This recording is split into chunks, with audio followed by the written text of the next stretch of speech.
Harus kita akui ternyata pandemi ini memaksa kita masuk kepada satu ranah yang tidak pernah kita duga sebelumnya. Kami juga tidak pernah membayangkan bagaimana ketoprak ini tiba-tiba menemukan bentuk pertunjukan yang lain dengan medium audiovisual. Apakah ini akan menjadi tren selanjutnya? Saya nggak bisa jawab, tapi bentuk temuan dan pencapaian kami pada folklore cinema memindahkan pertunjukan dan gaya dan idealisme ketoprak menjadi bahasa film nih. Sementara kami sungguh menikmati dan sangat bisa melakukan proses dan pencarian bentuk kesenian yang kami ada kemerdekaan di situ. Ada satu bentuk yang biasanya tidak bisa kami lakukan di medium panggung ketoprak, tapi kami bisa lakukan di medium sinema. Begitu pula sebaliknya, ada hal yang tidak bisa dilakukan sinema, melanggar pakem-pakem tertentu, tapi kami bisa lakukan karena ketoprak memayungi itu. Hei, Syahid! Yang tiga. Folklore cinema itu sebuah transformasi perkawinan dari dua bentuk latar belakang seni yang berbeda. Yang pertama folklore itu sendiri, yang kedua sinema. Nah, folklore itu adalah satu bentuk sajian seni, bentuk perapatan nilai yang berangkat dari nilai-nilai tradisi budaya lokal setempat yang mencoba menyampaikan kisah-kisah di masa lalu, peristiwa di masa lalu, dan itu menjadi satu ikatan seni dan sejarah di periode dan waktu tertentu dan disampaikan pada umumnya melalui literasi atau tradisi lesan. Jadi kalau di Jawa itu sendiri mestinya terbagi-bagi. Javanese, folklore, Jawa Tengah, Solo itu barangkali ada wayang orang, ketoprak, tapi begitu ke timur itu berarti ada ludruk, kemudian kalau di Bali mestinya ada barong dan lain-lain. Nah, kemudian kenapa folklore sinema? Kami memindahkan nilai-nilai folklore menjadi medium sinema. Kulo saya terus dumateng panjenengan. Nanging boten ngemongaken raos terus ingkang regani boten ing penggal.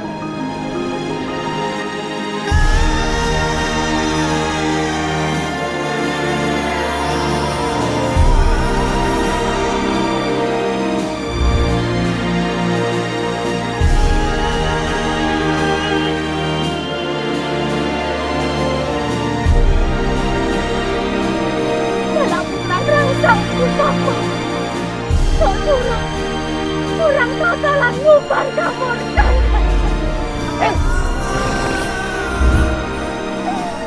Sinema Hati Segoro mencoba bicara tentang tiga tokoh wanita yang menginspirasi. Yang pertama itu soal Pramudia Wardhani. Pramudia Wardhani adalah seorang perempuan dari mangsa Syailendra dari abad ke-7, abad ke-8. Singkat cerita bertemu dengan Rakai Pikatan. Nah, kisah cinta mereka ini satu kisah cinta yang cukup fenomenal karena berangkat dari dua kebudayaan yang berbeda, kebudayaan Hindu dan Buddha. Dan akhirnya pertemuan mereka yang fenomenal ini merupakan sumbu dari multikulturalisme di Indonesia. Kenapa pamrihipun Sri Kandi? Lalu yang kedua, aku nyoba ngangkat Raden Ayu Matahati, istri dari Raden Mas Said, satu perempuan yang punya fase peristiwa revolusi bangsa waktu itu, dan ternyata mendirikan satu prajurit yang namanya pasukan Estri, yang dikenal ikut berperang melawan kolonial. Yang ketiga, yaitu Pangeran Diponegoro. Pangeran Diponegoro ini hidup dan besar bersama ibunya di luar keraton. Diponegoro ini menjadi sosok yang penting dalam kebangkitan nasionalisme bangsa, karena dia meledakkan salah satu perang termahal di Asia, atau mungkin Asia Tenggara waktu itu. Nah, kami mengambil sebuah dialog imajiner bagaimana peran serta seorang ibu mendukung anaknya yang jelas-jelas peperangan ini akan menyebabkan kematian dan korban besar meskipun dia cinta, tapi ada tugas negara yang memanggil. Tiga kisah itu kita ramu jadi satu, judulnya Ati Segoro, Hati Samudra.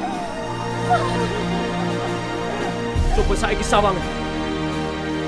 Sawangan bumi Mentara miwit saka Brang Wetan nganti tekan pesisir lor. Sawangan opo kang dumadi? Jumangkau sakjroning payudan senadyan eyangmu Pangeran Samber Nyawa ora tida-tida ngorbanake nyawa ana sak pinggire ngalas mbanan. Ketoprak ini sebenarnya merupakan bagian dari perjalanan revolusi seni pertunjukan teater kemasyarakatan waktu itu. Nah, kalau kita pulang ke pendapatnya Profesor Matthew Isaac Cohen dari Dramatic and Theatre Royal Holloway University. Ketoprak ini merupakan turunan dari satu bentuk genre kesenian yang namanya anomopoetically. Jauh sebelum kita mengenal kata performing itu menurut kajian barat ya, ternyata ada satu istilah namanya anomopoetically. Anomopoetically ini satu bentuk pertunjukan dari abad 16 yang mencoba mengungkapkan sejak kapan sebenarnya manusia ini bersastra, bermusik, dan melakukan blocking untuk ditonton. Tapi pada intinya hari ini definisi ketoprak itu satu sajian seni pertunjukan tentunya berbasis sastra Jawa dengan iringan gamelan, karawitan, dan tentunya dengan gaya hiperbolik ketoprak yang sangat khas. Om awik namastu namasita. Om Siddhirastu taat stuswa.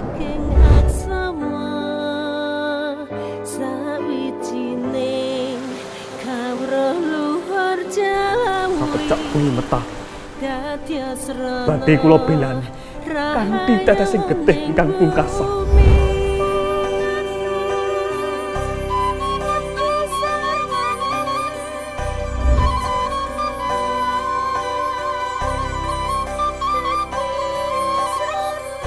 Wis bola bali tak kandhakake. Ayune Pramudyawardhani ora pantes kanggo rake pikatan. Apa nih sing cukup?